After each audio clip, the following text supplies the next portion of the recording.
The book of the prophet Obadiah. This is the shortest book in the whole Old Testament. It's a mere 21 verses. And at first glance, it does not look very promising. It's a series of divine judgment poems against the ancient people of Edom, which was a nation that neighbored Israel on the other side of the Dead Sea. However, there is way more going on here. So, first, here's the backstory. The people of Edom were unique because they had a shared ancestry with the Israelites. They both belonged to the family of Abraham, who, with Sarah, had their son Isaac, who, with his wife Rebekah, had two sons, Jacob and Esau. Now, the book of Genesis told us the story of these two brothers, and to say the very least, they had a tense relationship.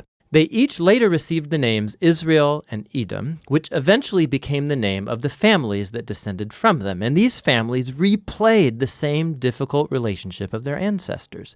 Israel and Edom had enormous tensions throughout the centuries, but they still shared that family bond. And it's that bond that was betrayed and shattered in the tragic events of Jerusalem's fall to Babylon. So when Israel was invaded and conquered by Babylon, the people of Edom took advantage by plundering other Israelite cities and then capturing and even killing Israelite refugees. Now, in other prophetic books, God held Israel's neighbors accountable for this kind of violence. And so here, Obadiah does the same for Edom.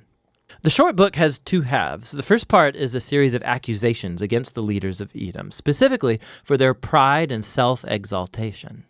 Literally, as they lived up high in the desert rocks, but also metaphorically, they truly believed they were superior to the Israelites. And it's that pride that led the Edomites to not just stand idly by when Babylon came to destroy Jerusalem, but actually to participate in the destruction. And so God says through Obadiah that Edom will be brought down from their height and destroyed. As they have done to Israel, so it will be done to them. Now, right when you think you're going to hear more about how Edom will meet its doom, the topic suddenly shifts in verse 15. We hear this: "The day of the Lord is near against all nations." Now, why do we all of a sudden shift from Edom now to all nations? This first is a hinge piece, and it links the first half of the book to the second half, where Obadiah announces the day of the Lord, but not only for Edom. He widens his focus to include all nations. And Obadiah says that all prideful nations that act like Edom will face God's justice in the same way. They'll fall from their prideful heights and come to ruin. Now, the combination of these two sections, one about Edom, the other about all nations, shows us why Obadiah was so interested in this tiny southern neighbor of Israel. Obadiah sees Edom's pride and fall as an example, an image of how God will one day confront the pride of all nations and bring about their fall too. It's hardly coincidental that in Hebrew, the word Edom, or Edom, is spelled with the exact same letters as the word humanity, or in Hebrew, Adam. In Obadiah, Edom's rise and fall is a parable of how God's justice will one day oppose pride and violence among all nations in the day of the Lord. But as in all the prophets, God's judgment is never his final word.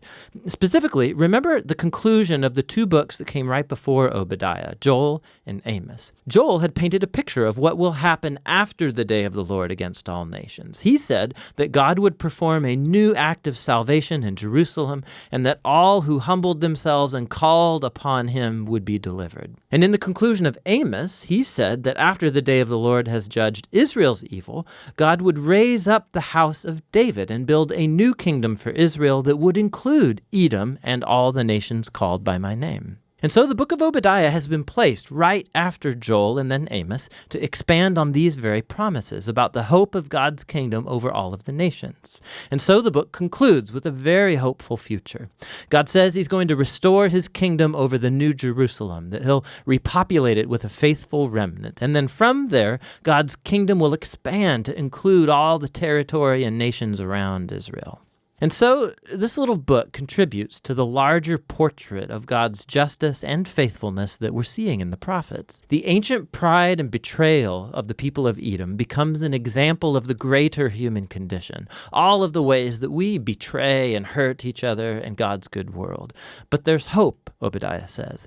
Edom's downfall points to the day when God will deal with evil in our world, but also bring his healing kingdom of peace over all the nations. And that's what the book of Obadiah is all about.